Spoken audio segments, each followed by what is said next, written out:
सोमवारी चौक भैरवगंज सिवनी सौंदर्यीकरण के कार्य को रुकवाने का मामला। विगत कुछ वर्षों पूर्व अतिक्रमण अभियान के कारण गरीब तबके के नागरिकों की सोमवारी चौक भैरवगंज में दुकानों को तोड़ दिया गया था, जिसमें लगभग 1 दर्जन परिवार को रोजी रोटी के लाले हो गए। वहीं कहा गया कि शासकीय भूमि में अतिक्रमण हुआ है, इसलिए हटाया गया। किंतु प्रस्तावित सोमवारी चौक भैरवगंज में बनने वाले नगर सौंदर्यीकरण कार्य के चलते उक्त भूमि में गार्डन का निर्माण किया जा रहा है, जिस पर जिला भाजपा के गुटबाजी और संगठन के शीर्ष नेतृत्व के द्वारा साम दाम दंड भेद कर किसी व्यक्ति विशेष को लाभांश दिलाने के लिए निर्माण कार्य को रुकवाने की पुरजोर कोशिश की जा रही है। सामाजिक कार्यकर्ता लक्ष्मी कश्यप ने बताया कि भोपाल से विशेष सूत्रों से जानकारी लगी है कि इस कार्य के लिए सिवनी के भाजपा संगठन और नेताओं के गुट की टोली द्वारा राजनीतिक एवं प्रशासनिक दबाव बनाया जा रहा है, जिसके चलते यहां हो रहे कार्य को कछुआ की चाल से क्रियान्वित किया जा रहा है और भाजपा के शीर्ष नेतृत्व ये चाह रहे हैं कि सांप भी मर जाए और लाठी भी ना टूटे। सिवनी का दुर्भाग्य ही है कि सिवनी में मेडिकल कॉलेज या अन्य निर्माण कार्य में यदि भाजपा में एकता होती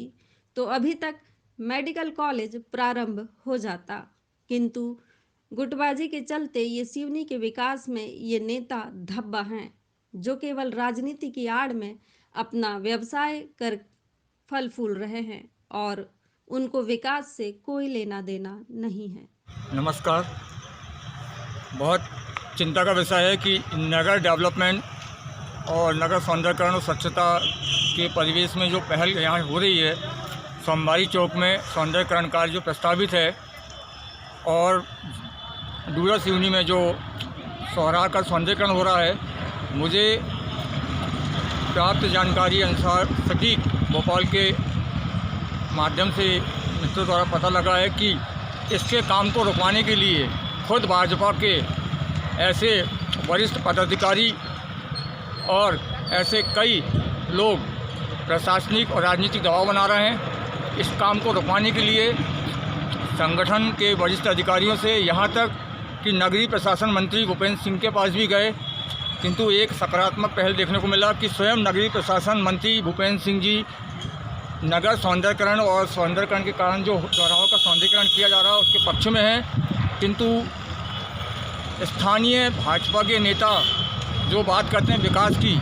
बड़ी बड़ी बातें करते हैं, किंतु देखा गया है इसी कारण यदि इनकी एकमत और गुटबाजी नहीं होती तो मेडिकल आज तक बन के तैयार हो जाता, पर गुटबाजी के चक्कर पर मेडिकल कार्य का काम भी बहुत धीमी गति चल रहा हुआ है। इसके पीछे ये है कि गुटबाजी बीजेपी में बहुत व्यापक है। साथ ही आज जो सोमवारी चौक के कार्य को जो बहुत ही धीमी गति से करने के लिए प्रशासनिक दबाव बोलो या राजनीतिक दबाव या राजनीतिक संगठन का दबाव पड़ रहा है, इस कार्य काम बहुत धीमी चल रहा है। अब इस कार्य को लेकर सत्ता संगठन के प्रमुख और नगरीय प्रशासन मंत्री तक इस गार्डन को लेके वहाँ बातें हो चुकी है। तो ये चिंता का विषय है कि ऐसे में कहाँ सिवनी का विकास होगा, क्योंकि जनता चाहती है सिवनी का विकास हो, किंतु राजनीतिक दल के लोग ही नहीं चाहते। सिर्फ अपने लाभांश के लिए और अपनी लोकप्रियता के लिए सिर्फ मंचों तक सीमित रहते हैं। ज़मीनी स्तर का जब काम होता है उनको रुकवाने में खुद ही ये आगे आते हैं। ये इनकी दोगली चेहरा, दोगला इनका जो राजनीतिकरण है, ऐसे लोगों को सामने लाना चाहिए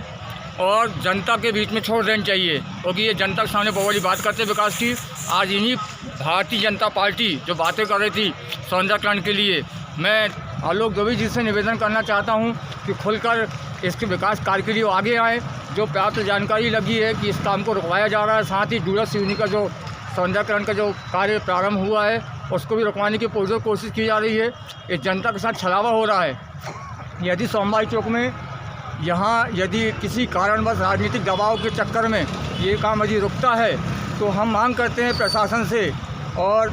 जनप्रतिनिधि से कि जहाँ इन लोग की यहाँ दुकानें थी वो अनाथ हो गए हैं, उनकी रोजी रोटी छिन गई है। हमारा चैनल सब्सक्राइब करें और बेल बटन दबाना ना भूलें।